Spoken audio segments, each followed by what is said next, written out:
بسم الله الرحمن الرحيم اللهم صل وبارك وسلم عليه ربي يسر ولا تعسر وتمم بالخير وبك نستعين يا فتاح يا فتاح ربي اشرح لي صدري ربي زدني علما ربي زدني علما ربي زدني علما. ہمارا جو سبق چل رہا ہے وہ ہے معرف الحدیث کی حدیث پیج نمبر 344 اور حدیث نمبر ہے 227 اور راوی ہے اس میں عبداللہ بن عمر رضی اللہ عنہ.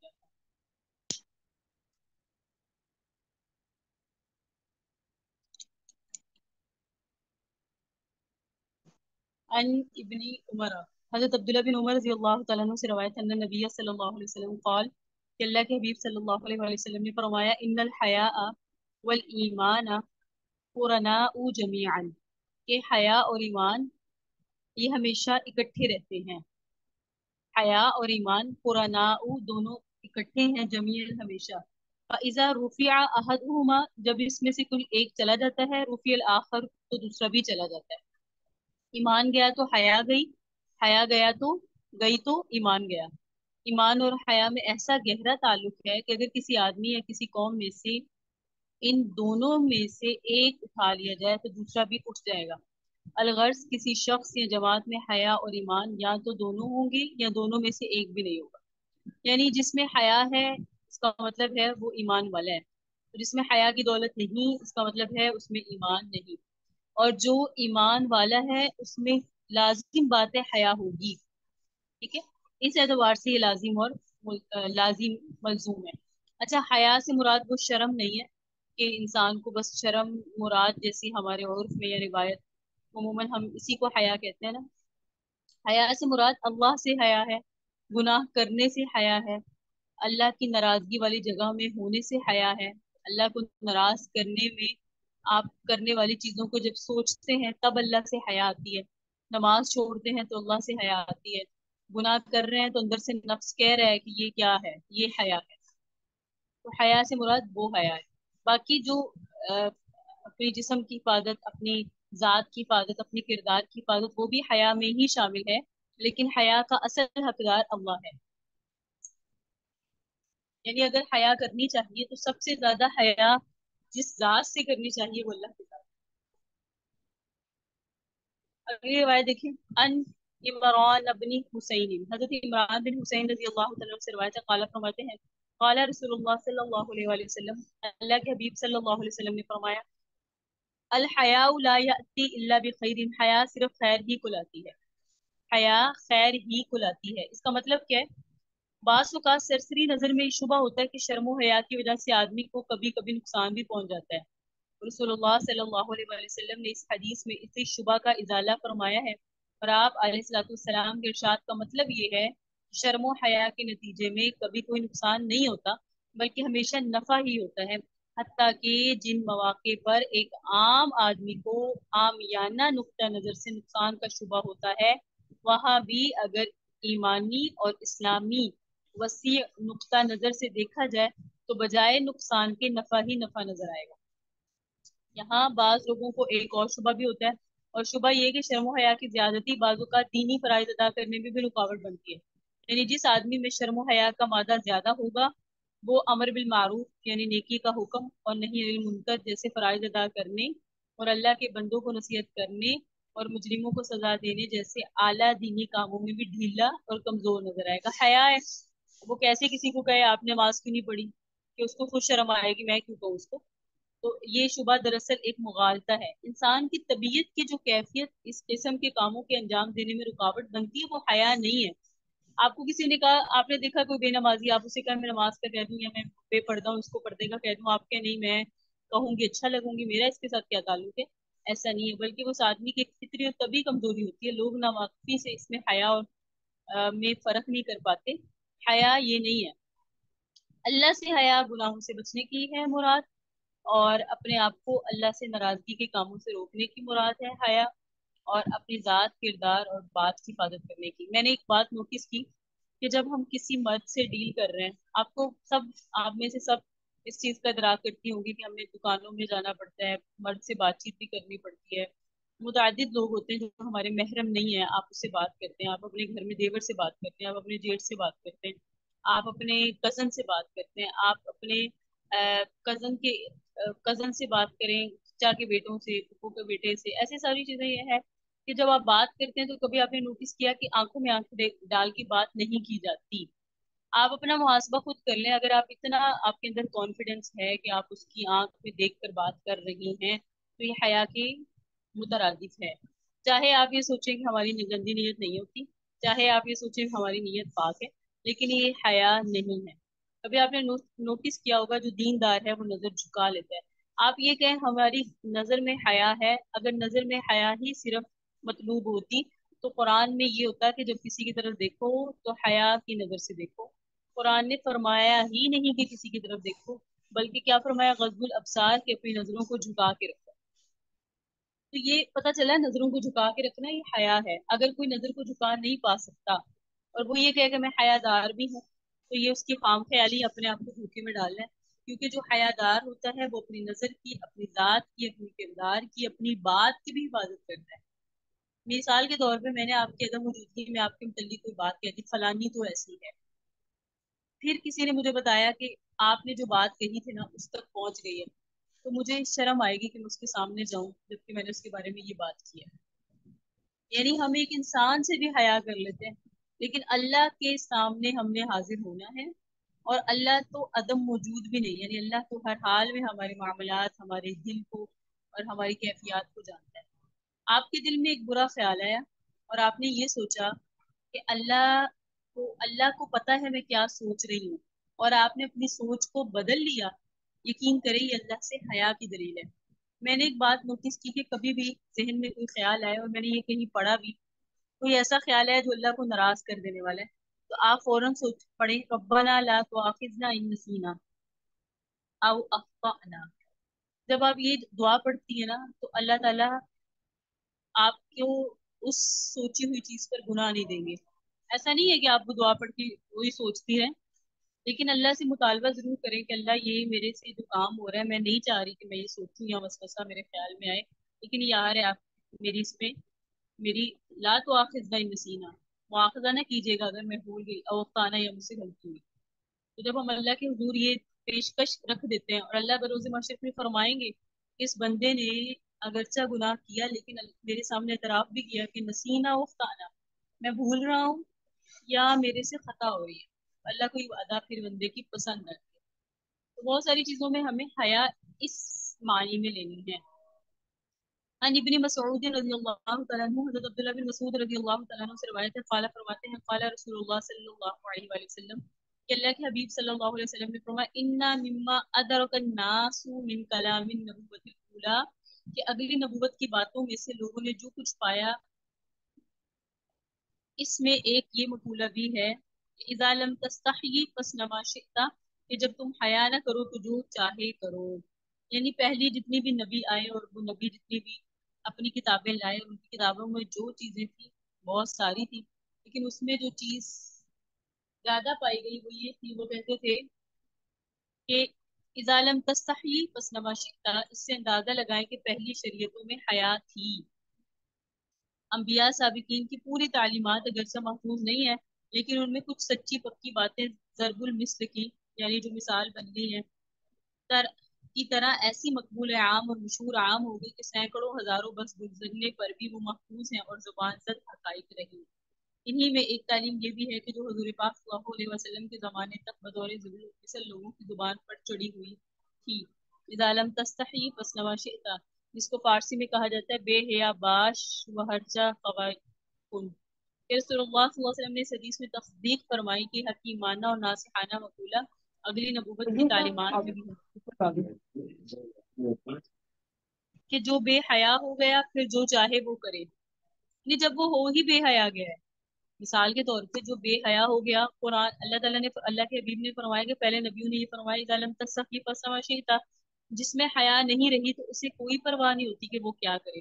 مثال کے طور پہ ہم کوئی جھوٹ بولتے ہیں اور ہمارا نفس ہمیں نہیں کہتا کہ تم جھوٹ بول رہے ہو، پھر ہم اس کے اگلے گناہ میں ملوث ہو جاتے ہیں، کیونکہ جو چاہے کرو فاصنع ما شئت، اب جو چاہے کرو، پھر ہم گناہوں میں اندر سے اندر لپٹتے چلے جاتے ہیں اور انوالو ہوتے چلے جاتے ہیں، کیونکہ حیا نہیں رہتی۔ کبھی آپ نے نوٹس کیا ہوگا کہ اگر ایک طالبہ ایک لڑکی پورا بایا پہنتی ہے، گلوز تک پہنتی ہے، پہلے اس کی گلوز اتریں گے، گلوز اتریں گے تو پھر آہستہ آہستہ وہ اپنے چادر میں کو اسٹالر میں لے جائے گی، اسٹالر کو جو ہے اسٹالر سے بھی جائے گی، ایک وقت آئے گا ابائے سے بھی جائے گی، ابائے سے وہ چادر پہ آئے گی، چادر سے وہ چادر پہ سے بھی جائے گی، دوپٹے پہ آئے گی، دوپٹے سے ہو سکتا ہے وہ ایک وقت ہے دوپٹہ بھی نہ لے۔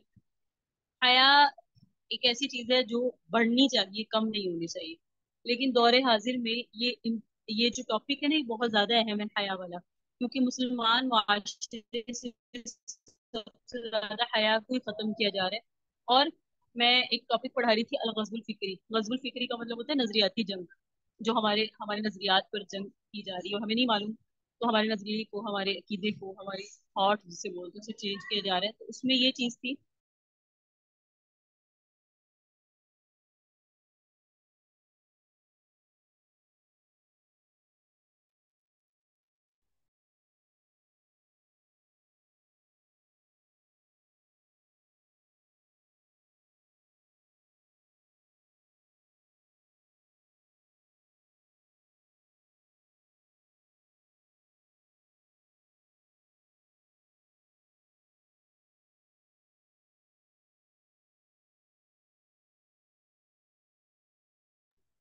تو اس میں یہ چیز تھی کہ عورت نے چونکہ خاندان کی پرورش کرنی ہوتی ہے، تو پورے خاندان کو چینج کیا جائے اس سے بہتر ہے کہ عورت کو ہی بدل دو، اور عورت میں حیا نکال دی گئی۔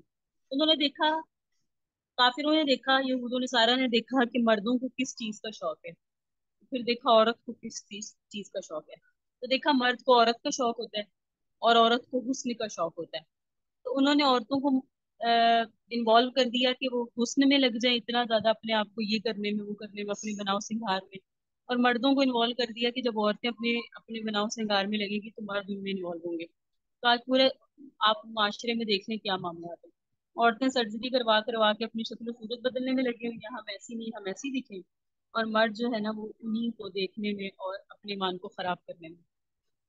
دور حاضر میں ایمان بڑا ضروری ہے، اذا لم تستحی فاصنع ما شئت، جب تم حیا نہ کرو تو جو چاہے کرو۔ ہمیں حیا آتی ہے، ہائے میری تو آج ظہر کی نماز قضا ہو گئی، یہ حیا ہے، اللہ سے حیا، کہ میں اللہ کو کیا منہ دکھاؤں گی، میں نے تو اللہ نے مجھے یہ کہا تھا اور میں نہیں کر سکتی۔ مثال کے طور پہ آپ کا کوئی بڑا آپ کو کیا مجھے پانی کا گلاس پلاؤ، اور آپ بھول جائیں یا آپ کہیں نہیں، بعد میں آپ کو اس کے سامنے جانا پڑے تو آپ کے دل میں آئے گا انہوں نے تو مجھے کہا تھا کہ مجھے یہ پلاؤ، اور میں اب جناب جو ہوں ان کے پاس جا رہی ہوں تو کس منہ سے جاؤں؟ انہوں نے کہنا تم نے میری بات تو مانی نہیں۔ جب ہم ایک انسان سے حیا کرتے ہیں تو کیا اللہ سے ہم اتنی بھی حیا نہیں کر سکتے؟ جب ہم نے ظہر میں کھڑے ہونا ہے اللہ کے سامنے تو اللہ کو کیا منہ دکھائیں گے، میں تو اللہ کے سامنے فجر میں کھڑی نہیں ہوئی۔ اگر کسی میں یہ فکر ہی ختم ہو گئی تو اس کا مطلب ہے وہ حیا والا نہیں رہا۔ جس نے ظہر نہیں پڑھی خیر ہے، اثر تو پڑھ لوں بس ٹھیک ہے، اثر پڑھ لیتی ہوں، مغرب رہنے دو خیر ہے، نکل گئی، اور پھر وہ اندر ایک کھٹک نہیں پیدا ہوئی کہ تم نے کیا کیا، تم نے نماز چھوڑ دی، یہ جو نہ پیدا ہونا ہے نا یہ بے حیائی کی دلیل ہے۔ حیا والا ایسا ہوتا ہے وہ سمجھتا ہے یہ میں نے کیا کیا۔ تو اب آپ بخوبی سمجھ سکتی ہیں حیا کے کتنے معنی ہیں۔ اب اگلی روایت دیکھیں 345 پر، آیت نمبر حدیث نمبر 230 ہے۔ انا عبداللہ ابن مسعود رضی اللہ تعالیٰ عنہ، حضرت عبداللہ بن مسعود رضی اللہ تعالیٰ عنہ سے روایت ہے، قال فرماتے ہیں قال رسول اللہ صلی اللہ علیہ وآلہ وسلم، کہ اللہ کے حبیب صلی اللہ علیہ وسلم نے فرمایا استحیوا من اللہ حق الحیاء، اللہ تعالیٰ سے ایسی حیا کرو جیسی اس سے کرنی چاہیے۔ قلنا، ہم نے عرض کیا صحابہ نے، انا نستحیی من اللہ یا رسول اللہ، ہم اللہ سے حیا کرتے ہیں اللہ کے رسول، والحمد للہ، اللہ کا شکر ہے۔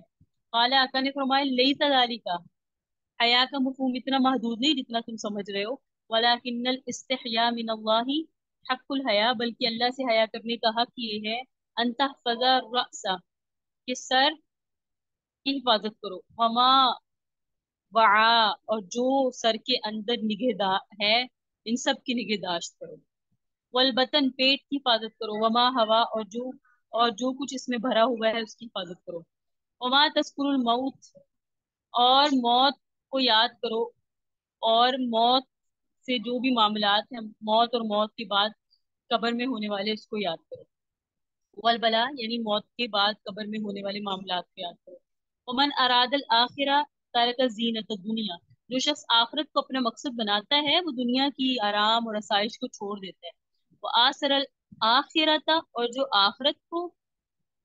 اور جس نے آخرت کو ترجیح دی علی الاولی، دنیا پر، فمن فعل ذلك इसमें जिसने ऐसा किया फकस इस्तहया मिन अल्लाह हक़ल हया, गोया उसने अल्लाह से हया करने का हक अदा कर दिया। कितना प्यारा मजबूत मजमून नबी सल्लल्लाहु अलैहि वसल्लम ने हमें बयान कर दिया।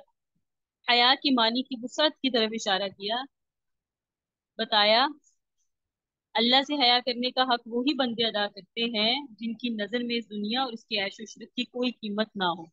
अब आप हम सब अपना मुहासबा करें कि हम हया वाले हैं या नहीं। हमारे नजदीक अगर दुनिया की ऐश इशरत की कोई कीमत नहीं है तो हम सब अल्हम्दुलिल्लाह हया वाले हैं।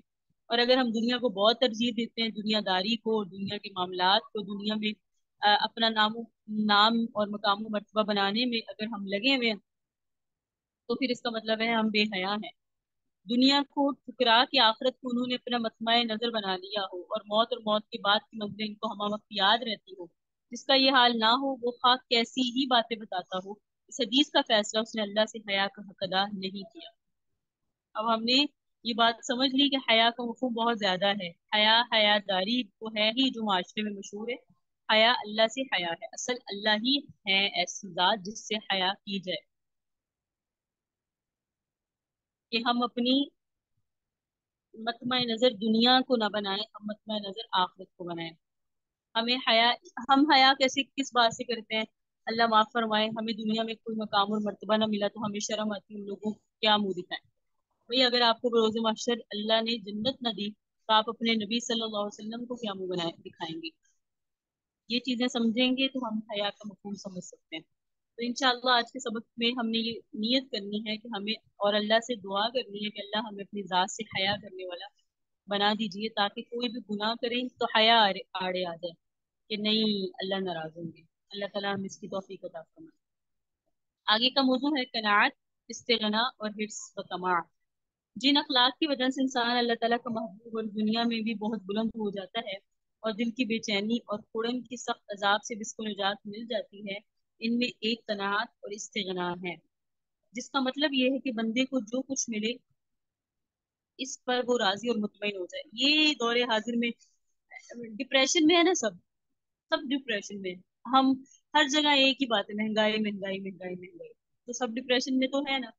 अब क्या करें? जिसमें कनात आ जाएगी वो डिप्रेशन से बरी। क्योंकि जिस बंदे को कनात की दौलत अता हुई बिलाशुबा इसको बहुत बड़ी दौलत अता हुई। वो मुतमईन और राजी रहता है, जिंदगी ज्यादा की हिर्स और लालच नहीं होती।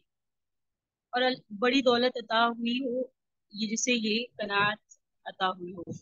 इसके बारे में रसूलुल्लाह सल्लल्लाहु अलैहि वसल्लम के चंद इरशादात है, सुने और सबको सुनाए, क्योंकि दौरे हाजिर में हर बंदे डिप्रेशन में। हदीस पढ़े, दूसरों को सुनाए, ताकि सबके अंदर जो है ना क्या आए।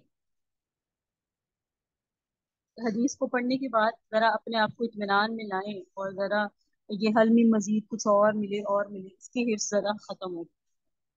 अन अब्दुल्लाह इब्न अमर, हज़रत अब्दुल्लाह बिन अमर रज़ियल्लाहु तआला अन्हु से रवायत है, क़ाला फरमाते हैं, क़ाला रसूलुल्लाह सल्लल्लाहु अलैहि वसल्लम, अल्लाह के हबीब सल्लल्लाहु अलैहि वसल्लम ने फरमाया, क़द अफ़लहा, कामयाब हुआ, मन अस्लमा, जो इस्लाम लाया, वरूसी का, और जिससे रिस्क दिया गया, कफाफन बकदरे कफाफ, बकदरे जरूरत, वक़न्नअहु अल्लाहु बिमा आताहु, और अल्लाह ताला ने इसको इस कदर कली रोजी पर भी काने बना दिया, कनाअत करने वाला बना दिया। सुभान अल्लाह। नुस्खा कीमिया है कि बिलाशुबा जिस बंदे को ईमान की दौलत नसीब हो और साथ ही इस दुनिया में गुजारे का कुछ जरूरी सामान भी, और फिर अल्लाह उसके दिल को कनात और तमानियत की दौलत भी नसीब फरमा दे, तो उसकी जिंदगी बड़ी मुबारक और बड़ी खुशगवार है। और इस पर अल्लाह का बड़ा फजल है। ये कनात और दिल की तमानियत वो कीमिया है जिससे फकीर की जिंदगी बादशाह की जिंदगी से ज्यादा लजीज और मुसर्रत बन जाती है, पुरमुसर्रत हो जाती है।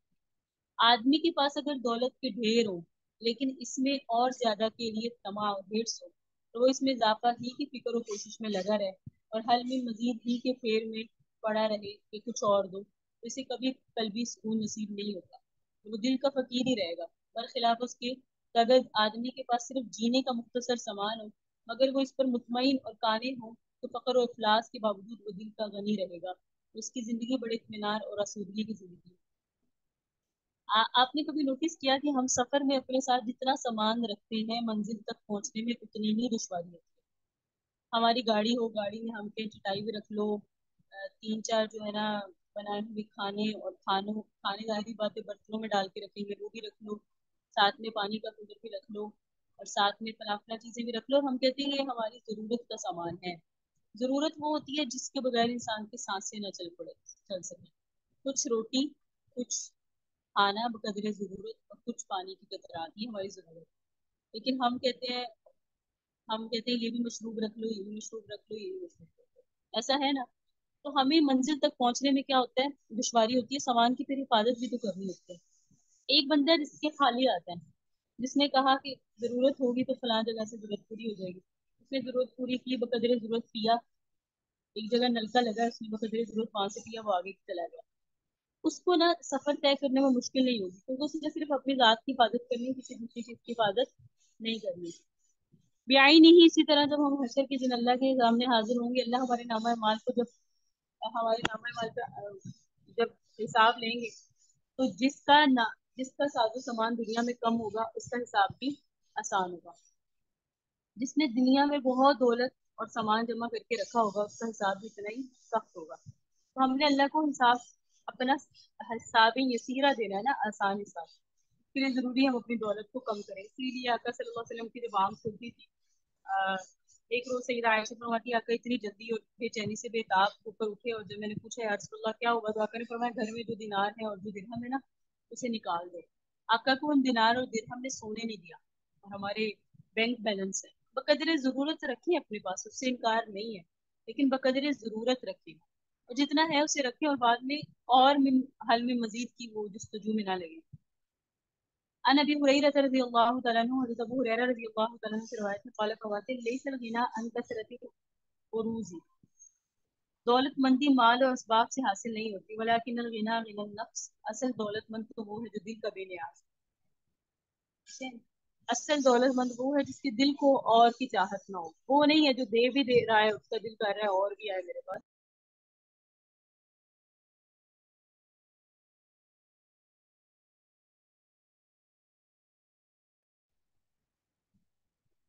اصل غنی وہی ہے جو اور کی چاہت نہ رکھے۔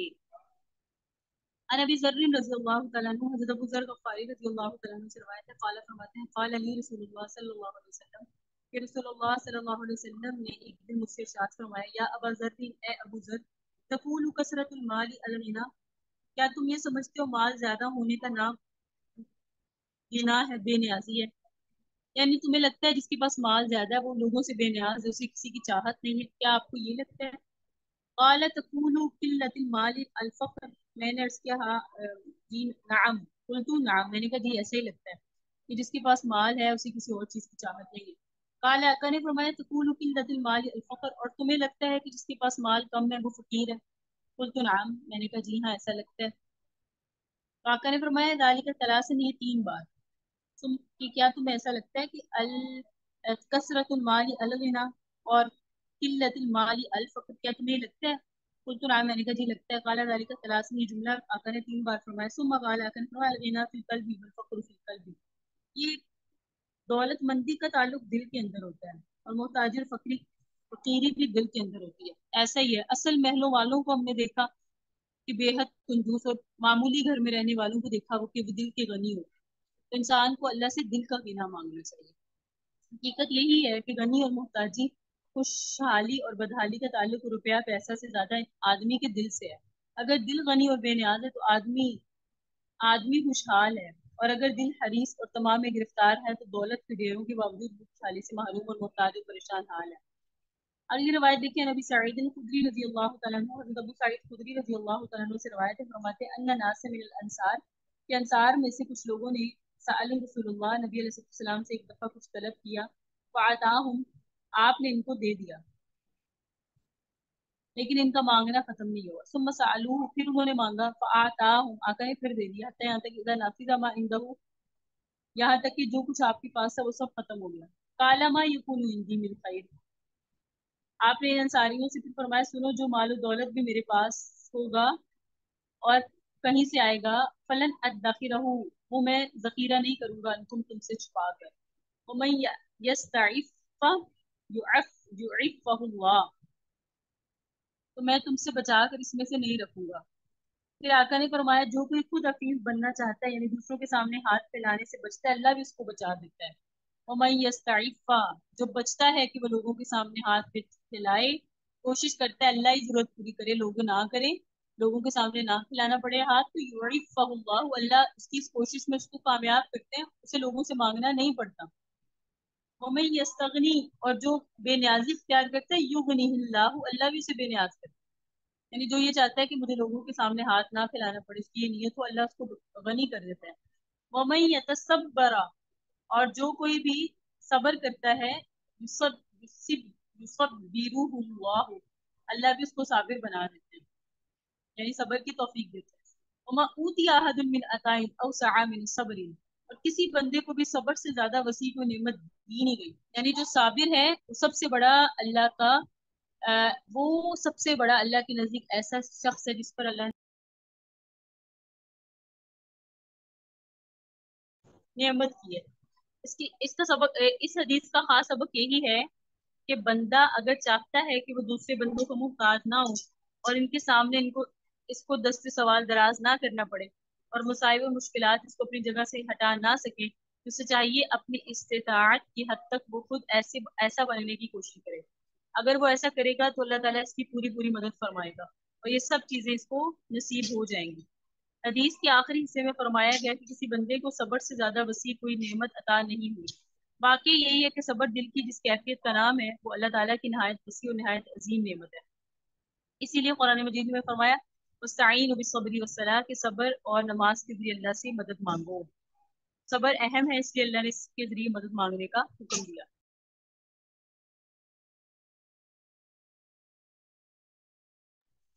अगली रवायत देखिए, अन हकीम इब्न हिजाम, हज़रत हकीम बिन हिजाम रजी अल्लाह तआला अन्हु से रवायत है, काले फरमाते साल तो रसूल अल्लाह, मैंने सवाल किया नबी अलैहि सलाम से, फ़आतानी, अल्लाह के हबीब ने मुझे दिया, सवाल से मुराद है माल मांगा।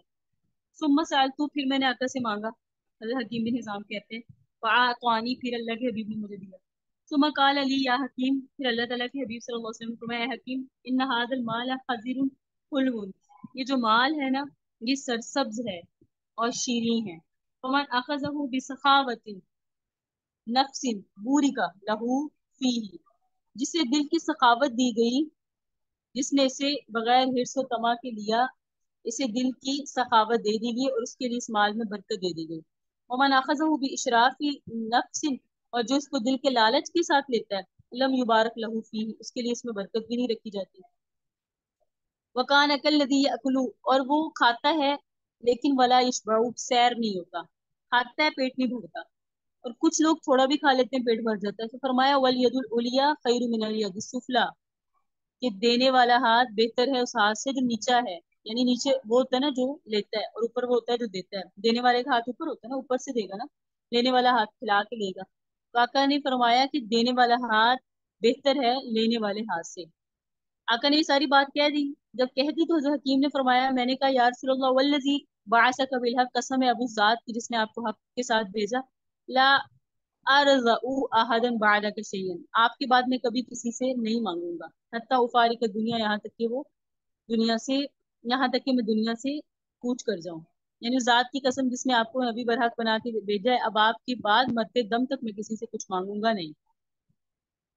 इस हदीस के सही बुखारी ही की एक रिवायत में ये भी है, यानी बुखारी शरीफ में, कि हकीम बिन हिजाम ने नबी अलैहिस्सलाम की खिदमत में जो वादा किया था, इसको फिर ऐसा निभाया कि नबी अलैहिस्सलाम के बाद हजरत अबू बकर सिद्दीक और हजरत उमर फारूक रजी अल्लाह तआला अन्हु ने अपने अपने दौरे खिलाफत में, जबकि सब ही को वजीफे और रतिया दिए जाते थे, इनको भी बुलाकर बार बार कुछ वजीफा और रतिया देना चाहा, लेकिन ये लेने पर आमादा नहीं होते थे। और फतहुल बारी में हाफिज इब्न हजर ने मुस्नद असहाब बिन राहवै के हवाले से नकल किया, यानी रिवायत में आता है कि शेखैन के बाद, यानी अबू बकर सिद्दीक हजरत उमर के बाद हजरत उस्मान, हजरत अमीर मुआविया के ज़माने खिलाफत और इमारत में भी इन्होंने कभी कोई वजीफा या अतिया कबूल नहीं किया।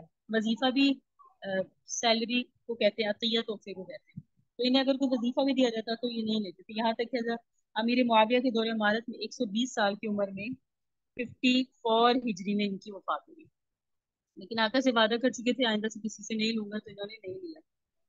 अन अब्दुल्लाह इब्न अमर रज़ियल्लाहु तआला अन्हु, अब्दुल्लाह बिन अमर रज़ियल्लाहु तआला अन्हु से रवायत है, काला फरमाते हैं खतबा रसूलुल्लाह, एक दिन खुतबा दिया रसूलुल्लाह सल्लल्लाहु अलैहि वसल्लम ने, फकाला फरमाया इयाकुम वशुहा, हिर्सो तमा से बचो। इन हाला का मन काना कबलकुम, क्योंकि पहली कौमें इसी हर्ष से गवाह हुई, बिशुहा हिर्स से, अमरहुम बिलबुखली, उसी ने इनको बुखल करने को कहा, कंजूसी ने ना, कंजूसी और हिर्स ने इन्हें बुखल पर आमादा किया, फबाखिलू, बुखल पर, व अमरहुम बिल कतिया, और बुखल लेने का सिला रहमी ना करो, कता रहमी करो, जोड़ के ना रखो, तोड़ के रखो, व अमरहुम बिल फुजूरी, और फिर तोड़ने ने गुनाहगारी पर यानी बदकारी पर उकसाया, फजर, और उन्होंने बदकारियां की। यानी हिर्स व तमा एक ऐसी बुरी खसलत ही नहीं, बल्कि इसकी वजह से इंसानी माशरे में दूसरी भी नहायत तबाहकुन खराबियां पैदा हो जाती हैं, जो बिल आखिर कौमों को ले डूबती है। इसलिए मुसलमानों को चाहिए कि इस खतरनाक और तबाहकुन जज्बे से अपने दिलों और सीनों की पूरी पूरी हिफाजत करे, अल्लाह पाक बुखल से बचाए। अन अबी हुरैरा रज़ियल्लाहु तआला अन्हु, हज़रत अबू हुरैरा रज़ियल्लाहु तआला अन्हु से रिवायत है, क़ाला फरमाते हैं, समिअतु रसूलुल्लाह सल्लल्लाहु अलैहि वसल्लम, मैंने सुना नबी अलैहिस्सलाम से, शर्रु मा फी रजुलिन शुह्, इंसान में सबसे ज्यादा बुरी बात हिर्स है, वजुबनुन, और रजुलुन शुहा खालिउन, उड़ा देने वाली चीज हिर्स है, वलजुबनु खालिउन, और घबरा देने वाली चीज बुज़ली है। यानी हरीस और लालची आदमी हर वक्त गम में घुलता और कुड़ता रहता है। ये कड़ा देने वाली चीज है इंसान को। जो लालची होता है ना, हरीस होता है, वो कुड़ता रहता है अपने अंदर कि ये नहीं मिला, वो नहीं मिला, ये नहीं हुआ, वो नहीं हुआ, फलां ने ये कर लिया, फलां ने वो नहीं किया, कंपैरिजन बहुत करता है, फलां की आ, औलाद ऐसी है, फलां की ऐसी है, फलां को ये मिलता है, फलां को ये मिलता है, फलां के पास ये और मेरे पास ये नहीं है। इसी तरह ज्यादा बुज़दिल आदमी खामोहूम खतरात से भी हर वक्त घबराता रहता है। जो नहीं होना उससे भी घबराता है, ये हो गया तो क्या होगा, ये हो गया तो क्या होगा। यानी खतरनाक बसाबिस को घेरे रहते हैं, और इसको इत्मीनान के सांस लेने नसीब नहीं होते। रसूलुल्लाह सल्लल्लाहु अलैहि वसल्लम ने इंसान के दिल की इन दो कैफियतों को बदतरीन कैफियत बताया, और फिर हकीकत ये बदतरीन और जलील तरीन खसलतें हैं, हरीस और लालची इंसान।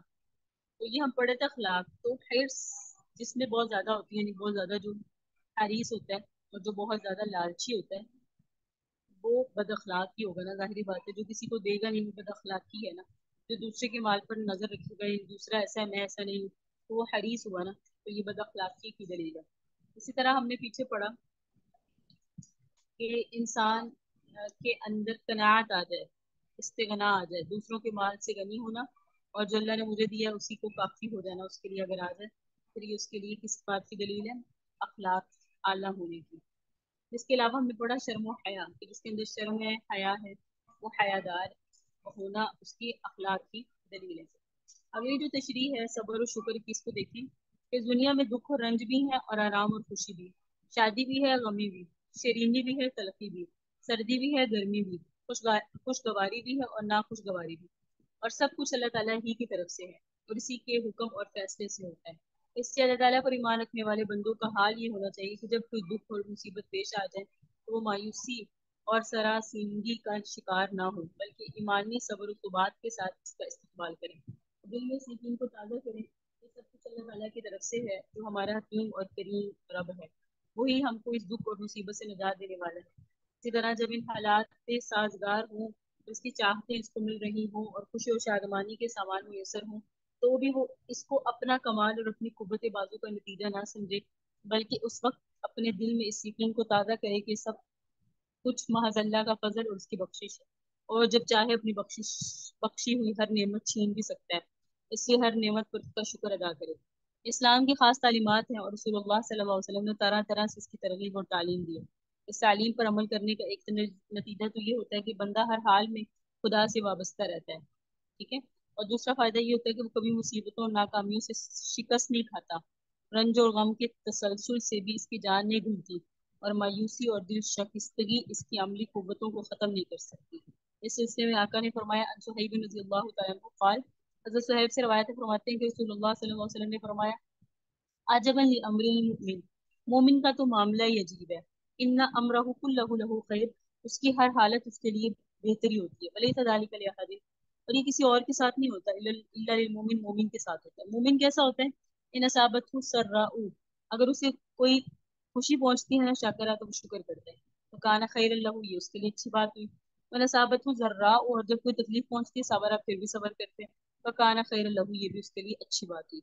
यानी कोई तकलीफ आए तो भी सबर, और कोई खुशी आए तो शुक्र। शुक्र करके भी खैर हासिल कर ली और सबर करके भी खैर हासिल कर ली। यानी इस दुनिया में तकलीफ और आराम तो सभी के लिए है, लेकिन इस तकलीफ और आराम से अल्लाह ताला का कुर्ब और इसकी रजा हासिल करना ये सिर्फ उन अहले ईमान ही का हिस्सा है, जिन्होंने अल्लाह ताला के साथ ऐसा ईमानी राब्ता कायम कर लिया है कि वो चैन और आराम और मुसरत और खुशी की हर घड़ी में अल्लाह ताला का शुक्र अदा करते हैं। जब किसी रंज और गम में मुब्तला किए जाते हैं, कोई नाखुशगवारी इनको पेश आती है, तो वो बंदगी की पूरी शान के साथ सब्र करते हैं। और चूंकि दुख सुख और खुशी नाखुशी ऐसी चीजें हैं जिनसे इंसान की जिंदगी किसी वक्त भी खाली नहीं रहती, इसलिए इन बंदगाने खुदा के कुलूब भी सब्र और शुक्र की कैफियत से हमदम मामूर रहते हैं। अल्लाहुम्मा जअलना मिन्हु, अल्लाह भी हमें सब्र और शुक्र की सही माना अता फरमाए कि हमारी तकलीफ में सब्र हो और हमारी खुशी में शुक्र हो। हम शुक्र में हम खुशी में अकड़ जाते हैं कि हमारा हक है, और हम गम में अल्लाह से बिछड़ जाते हैं कि हमारे साथ ही क्यों। तो ये जो नाशुक्री है, इससे हमें बचना चाहिए। मैं अपनी तालिबात को भी यही कहती हूँ अक्सर कि हमारे साथ हमारे लिए हर मामले में खैर है, हर मामले में। अगर कभी कोई ऐसे हालात आते हैं जिसमें हमें लगता है कि मेरे से मैं आउट ऑफ कंट्रोल हूँ या मेरे से ये नहीं बर्दाश्त हो रहा, तो इस सूरत में वो सब्र कर ले, सब्र का तो सवाब मिल जाएगा। और अगर उसे कोई खुशी पहुंची है, तो वो ये ना सोचे कि मैं इसकी मुझसे ही हूँ, बल्कि ये सोचे कि अल्लाह ने मुझे दी है, मेरे से अल्लाह ले भी सकता है। तो ये इंसान का, मोमिन का अपना कमाल कहीं भी नहीं नजर आना चाहिए। मोमिन वही होता है जो आजिज होता है, कभी भी नहीं ये सोचता मेरा कमाल है, मैं तो इसका मुझसे ही हूँ। ये फिरौनी अमल था, फिरौन कहता था कि मैं तो हूँ ही ऐसा। तो हम तो कैसे भी नहीं है, हम तो अल्लाह के फजल से हैं।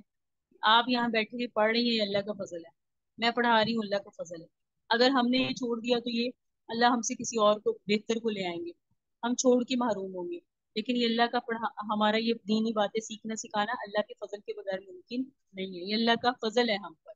अब ये क्या है, मैं पढ़ती हूँ तो ऐसा नहीं है, अल्लाह पढ़वाते हैं तो हम पढ़ते हैं, याद रखिएगा। इसी तरह आप लोग यहाँ सुन रहे हैं, पढ़ रहे हैं, ये भी सोच लें कि आप लोग अल्लाह की सिलेक्शन है, अल्लाह के चुने हुए मुंतखब है, अल्लाह ने सिलेक्ट किए। तो हम हर हाल में अल्लाह की तरफ ही अपनी बात को फेरा करें कि मैं अच्छे हालात में हूँ तो अल्लाह का फजल है, बुरे हालात में हूँ तो अल्लाह ताला की तरफ से आजमाइश टल जाएगी, इस पर भी दर्जात बुलंद होते हैं। तो अल्लाह हमें सब्र, शुक्र, कनाअत की और दिल के गिना की और शर्म हया की, जो आज हमने टॉपिक पढ़े, तौफीक अता फरमाए। हाज़ा हुवल मराम, वल्लाहु अअलम बिहक़ीक़तिल कलाम। सल्लल्लाहु तआला अला हबीबि खैरि खल्क़िही मुहम्मद व अला आलिहि व अस्हाबिही व ज़ुर्रिय्यतिही अजमईन व बिरहमतिका या अरहमर राहिमीन। अल्लाहुम्मा सल्लि अला सय्यिदिना मुहम्मद व अला आलि सय्यिदिना मुहम्मद व बारिक व सल्लिम व सल्लि अलैहि।